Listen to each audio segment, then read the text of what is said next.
Hi, welcome back to Aunt Susan's video show. No advice today. We're talking about the holidays and how to deal with the bullshit that goes along with meeting your family, okay, whether it's virtual or in person. Please watch the video because there is some really spectacular advice in here about how to resolve the conflict. We'd already talked about some basic communication skills in the first episode. Second episode that we talked about reflective and active listening and what they are. This one is conflict resolution. So what happens when things start getting heated and you're in the middle of it and you got to stop it? First of all, you resolve conflict at a time when you can both be calm. Okay. And I know that sounds like a tall order, especially when you're talking to somebody who's just had a lot of alcohol. But you could say, look, we're both getting upset.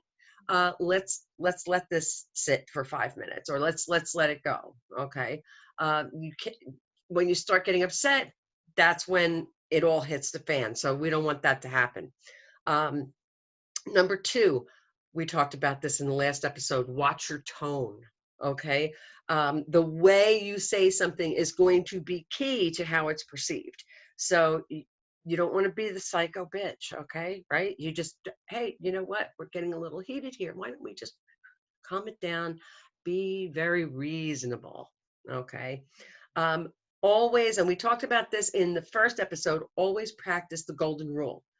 Treat other people the way that you would want to be treated. So let's say that, Aunt Barbara is criticizing you again. We're going to talk about criticism tomorrow. However, you are fighting with her right now, and you want to make sure that you treat her the way that you would want to be treated if you were the one who was saying bitchy things, right? Okay. Also, treat other people the way they want to be treated, and be the change that you want to see. Be the good example, okay? And that also teaches other people how you want to be treated, okay?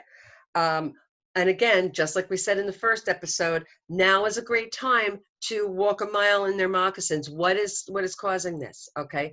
Um, have some empathy or some compassion for what they might be experiencing, because if you've got somebody in your family who is a psycho bitch, okay, their life must really suck. Okay, so have some compassion, or so feel bad for them, pity that, like, wow, that's pretty bad, I wouldn't want to be her.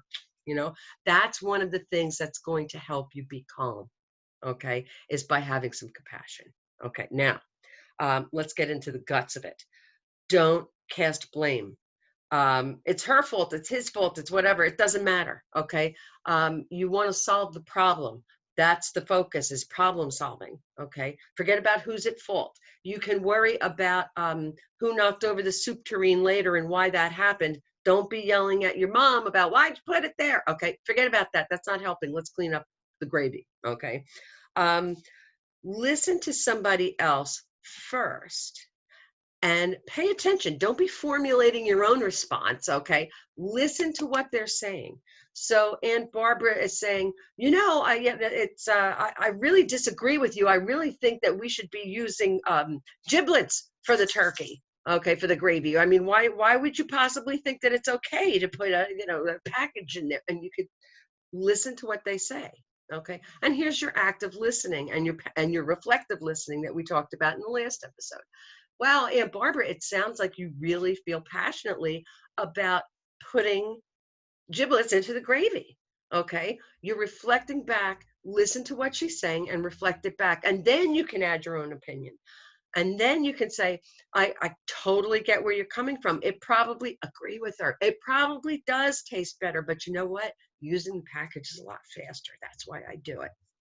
Okay, listen to what she says, reflect back, then put in your position. Okay, set limits when appropriate.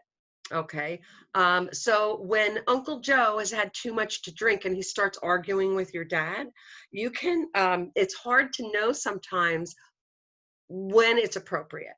Okay, because you don't want to hurt somebody's feelings, because when you start setting limits, it's going to start to sound harsher. Remember when we talked about tone?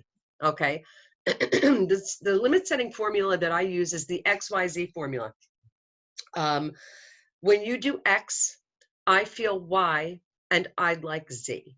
Okay. So sometimes, you might want to let things go, especially when it's family. You don't want to be like, you can't do that. Okay. Um, because you don't want to start anything. You just want to let things flow. Okay. You know what I'm talking about if you've been in the situation. But if you do have to, like if Uncle Joe is starting to have an argument with your dad, you can say, Uncle Joe, when you drink too much and you start arguing with dad, it gets me angry and it disturbs our gathering. I'd like you to stop now. Stop drinking and arguing. Okay. When you do X, I feel Y. So you're not casting blame. You're always drinking. Okay. That's not going to be helpful. When you do this, I feel this. And what I'd like is Z. I'd like you to stop doing this, or I'd like you to start doing that. Or when you sit at the table and the rest of us are clearing, it gets me angry because we're doing all the work. Would you please get up and help us? Okay. Tone is everything. Remember that. Okay. Use the broken record technique. So sometimes what happens is you've used your reflective listening or you've set a limit, okay, XYZ, and that person will not give it up. Okay. They just keep going. What you do is you become the broken record. You take your reflective listening statement, or you take your XYZ limit setting statement and you repeat it over and over and over again, calmly. Okay. So, Uncle Joe, when you drink too much and you fight with dad, it disturbs our Thanksgiving meal. I'd like you to stop now. Let's be quiet. Okay. Over and over and over again. Okay. Um, if you have to set boundaries and consequences, do it. Okay. If you've already done all this and as things are escalating, set a consequence. If you don't stop, I'm going to have to put you in a cab and send you home. Um, I don't want to have to not invite you next year. I really don't want to have to do whatever. Okay, the punishment is. I'm not going to let you have dessert if you don't help us bring the dishes in. Okay, you see where I'm going with this. Um, being collaborative and cooperative and solution oriented is key. How do we solve the problem? We're not saying you suck. We're not saying you drunk alcoholic you or you bitch you. Okay. What you're going to do. How do I solve the problem? How do I get Uncle Joe to stop? How do I get Aunt Barbara to shut up? How do I get, okay, nosy Aunt Rosie to stop asking me for the 11,000th time when I'm going to get another cat? You see what I'm saying? We're going to talk about that tomorrow. If there's a situation, especially when things like politics and religion come up, where there's no middle ground, and of course those are subjects you should be avoiding anyway. We all know that. But if there is a situation, Aunt Barbara thinks that you should be using giblets in your gravy, and of course you have been using a package because it's faster. You can say, well, you know what? Let's agree to disagree. You can agree with them too and say, you know what? You're probably right. Okay. But right now we're going to do it like this. Okay.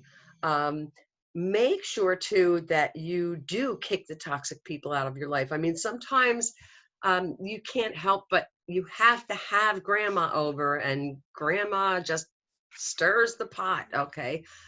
Limit the amount of time and the holidays that you have somebody like that over. And when they do come, you tell them in advance that here are the consequences for bad behavior, and here's the definition of bad behavior. And make sure that you set limits, XYZ statements, and you also follow through on your consequences if you have to. Now, remember, through this whole thing, all we want, all of us, is to feel good. And you want to feel good. Aunt Rosie wants to feel good. Uncle Joe wants to feel good. And so does Aunt Barbara. And so does Dad.